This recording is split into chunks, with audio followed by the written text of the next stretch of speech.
Hello YouTube, it's me, it's Michael B. Thank you so much for checking out today's video, and in today's video, it's the Friday News Blast, and we've got a lot of virtual pinball news to share with you today. First up, let's talk about AtGames and the Wave 2 latency improvement flipper lag updates on a bunch of Zen Studios tables. We'll tell you how they play, is it improved? On top of that, are there other benefits to this update? Plus, Zen Studios just held their most recent episode of Pinball Bites.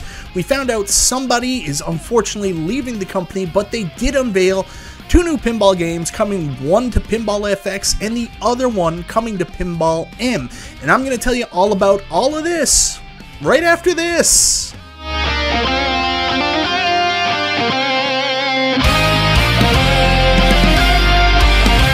So that's right guys, in today's video we got a bunch of virtual pinball news to share with you. Let's talk about the AtGames flipper lag fixes, latency improvements. On top of that, the big episode of Pinball Bites. New information's dropped. Did we get Elvira? Stay tuned and find out. But before we get into that, I want to say thank you so much everybody for checking out the video. Guys, I always appreciate the support. If this is your first time to the channel, you like what you see, go ahead, subscribe, click the bell for notification, all that YouTube jazz. So I think it's pretty safe to say that Wave 1 of the latency improvement flipper lag update from AtGames was pretty successful, with most of the community being pleasantly surprised by the way these tables or games played now after the latency improvement, and especially with the new games coming out like Back to the Future and that Universal Pinball Pack. Last week was a pretty good week for AtGames and a pretty good week for AtGames Legends Pinball 4KP owners, because we got to play some awesome pinballs, sometimes for the very first time playing it the way we wanted it to be. Now granted, last week it was just one game being updated, and that was the Addams Family, and that had a lot to improve upon in the gameplay department, so an improvement would be very noticeable. And of course we also got the Universal Classics pinball games, and we were seeing them for the first time, so you couldn't really compare the experience with them compared to what it would be before. But this was the big week, Wave 2, Week 2, where we were getting a bunch of updates. We were getting Attack from Mars, Snoopy's Pinball, Star Trek The Next Generation, which desperately needed an update. Even though I had fun with it, it was definitely laggy. And then of course the Star Trek Pinball Pack based on the Kelvin timeline with Deep Space Nine and Discovery. So today, or yesterday, was the big day. We were getting those updates. How did they fare? Well, of course, for people who want the scientific answer, you want to go check out Wagner's Tech Talk. He has been doing some work for AtGames. He would have done this anyways, even if he wasn't working there, testing out the latency numbers on the pinball packs, and he's got them all posted for you guys to see. So first up, we've got Attack from Mars, which has improved from 128.2 milliseconds to 87.6, so under 90 milliseconds. And then the frame rate has improved from 7.69 to 5.26. All right, so then we're going to go down and find our next one on this, which should be, I think, Peanut Snoopy's Pinball. This one's improved 125.33 to 75.67, so down under 80 milliseconds, which some people consider to be the threshold for digital pin, like what the millisecond response rate should be. Other people are 60, other people are 0, but, you know, that's up to you and what your preferences are. So Snoopy's Pinball definitely down under 80, and of course the frame rate is gone from 7.52 to 4.54. Next up is Star Trek Deep Space Nine. That one goes from 126.57 to 80.77, 7.59 to 4.85. Star Trek Pinball Discovery, also below 80, 125.67, 78.67, and then 7.53 to 4.72. And then Star Trek Pinball The Kelvin Timeline, 127.67 down to 85.83, 7.66 to 5.15. And then last but not least, we've got Williams Pinball Star Trek The Next Generation, 121.57 to 83.67, right on the brink of that 80 mark. I gotta tell you guys, I think you're gonna like the improvements to Star Trek. 7.29 down to 5.02. So those are the scientific measurements. To keep track of all of this, if this is important to you, make sure to go check out Wagner's Tech Talk's website, where he posts all these latency improvement measurements. But if you're like me, well, kind of stupid, and these numbers don't really mean anything to you, I guess you want to know, how do they feel? Now, keep in mind, I by no means am a virtual pinball expert by any means. I am a casual player who just really enjoys it, so keep that in mind when I tell you what I think of these tables. So I did have a chance to play through all the tables that were updated. I updated them late last night. I was intending to stream, but I never got a chance. First off, I want to talk about Attack from Mars, and there is a noticeable change to Attack from Mars. I don't know if it's good or bad.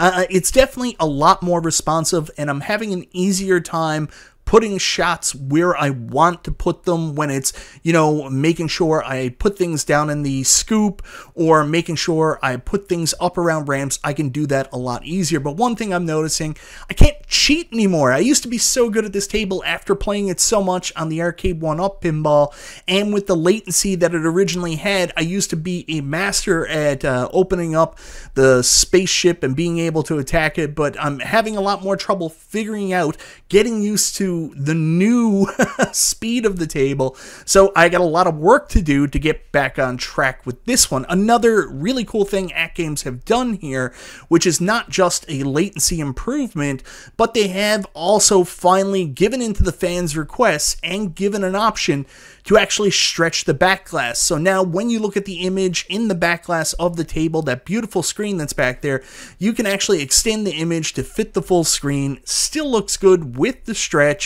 I know a lot of people were looking forward to that. So next up is Star Trek The Next Generation, and this is one of the tables people complained about the most, said it was nearly unplayable. I had fun with it, but I definitely understand where they were coming from. I wanted to tell you the experience today I had with Star Trek The Next Generation was night and day.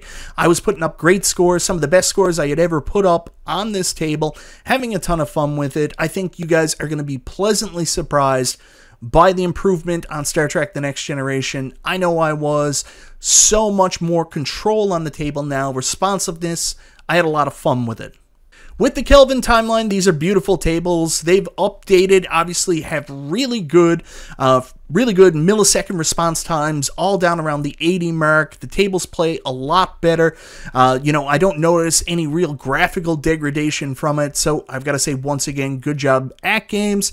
And last but not least is Snoopy's Pinball, which an update for this actually leaked earlier this week and then got taken down.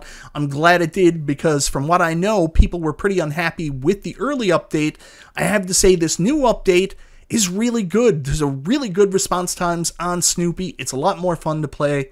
I think you guys are going to dig it. So anyways, guys, that's it. I mean, another pretty good week for AtGames. They put out the Jurassic Park pinball, premium starter. A lot of people like that theme. A lot of people are, undecided about the design. Some people think it's a little bit too leafy, or they have some complaints about the design. One thing I know, AtGames design is certainly better than the one James Hates Everything showed off. That one was a stinker. Anyways, Jurassic Park pinball was announced, pinball theme, so that's a cool thing. And now another pretty successful week with the updates. These tables are better, more fun to play, and probably what they always should have been. So moving on, today we got a new episode of Pinball Bites where 2 new tables were promised. Unfortunately, we did get some sad news at the beginning of the episode, as Akos is going to be leaving Zen Studios and the show. So this was his final show, and he actually introduced his replacement. Thank you very much, Akos. You were fun, dude. All the best in your future endeavors. After that, we did get our first official announcement. The next game coming to Pinball M, Camp Bloodbrook. Now, early on, we had heard rumors that this was actually going to be a licensed property table based on Terrifier. I was certainly very wrong about that. What we're getting, in fact, is a Zen original here based on the designer's love of 80s slasher movies. Me personally, I think it's his take on Friday the 13th without being able to use the license. We know that's in a licensing nightmare right now. There's other elements taken from a lot of slashers like The Burning, other shit like that. Camp Bloodbrook coming to Pinball M. Now you are probably wondering why this dude was on the cover of this week's Pinball Bites. Well, that's because he is the designer of Camp Bloodbrook, and it was confirmed, a theory of mine, that he did the work on both The Thing and The Princess Bride, which I said were similar tables. Having the same designer pretty much confirms that. That's a win for Mike. Next up, we got the Williams table announcement coming in from 1989. We've got Earthshaker, which I predicted, or basically read the rumors and said would be coming in yesterday's video. Hey, 1 out of 2 ain't bad. I'm batting 50% on guesses for this week's Pinball Bites, but we are getting Earthshaker coming to Pinball FX. Like I mentioned yesterday, this game is famously known, or at least speculated, to be the first game to include a shaker motor. I know people online were pretty excited about this one. I've never played it personally, but I'm excited to check it out on Pinball FX. Now, if you want all the inside info on Earthshaker coming to Pinball FX relatively soon in that new Williams pack that's going to have 3 games in it, go check out Pinside, which is basically the online home of the pinball community. You can find out things like the game is designed by Pat Lawler, software by Mark Panaccio, artwork by Tim Elliott, sound Chris Granner, music Chris Granner, John Hay does the callouts. Chris Granner and John Hay do the music, and Mark Ritchie does the callouts. So you can go down, get a look at everything that's, hold on, I can find my mouse here, everything that's involved with the table, some of the art, other things like that, how much they sell for, pictures of the table itself. Pinside, excellent resource for anything you want to know about physical or coin-op or commercial arcade machines. Now, if you watched the chat during the live unveiling, people were pretty happy about Earthshaker. That was a pretty cool announcement. Now we know, coming out from Williams, we've got one of the 1989 games. We know there's one 1989 game remaining, and also a 1988 game. Now, I'm pretty sure the 1988 game is still going to be Taxi, but that means we have one 1989 game still possible, and my hope that it is very much going to be Elvira and the Party Monsters. I would give just about anything to see Elvira come to Pinball FX every single October. They don't do one of the Elvira tables. I shake my head in disbelief. Hopefully this is the year. Coming out in this new Williams Pinball Pack, 3 games included. We know Earthshaker, we think Taxi, and we're hoping the 3rd spot is going to Elvira and the Party Monsters. So anyways, guys, that's Friday's News Blast. I know it was a lot of virtual pinball news, but first up, we talked about the ACK Games latency improvement or lag fix, whatever the hell they want to call it. Of course, I'm not a scientist, so if you do want the more scientific answers to what the latency improvement or lag fix did, be sure to check out Wagner's Tech Talk. His website has all those numbers for you that I'm way too stupid to provide to you.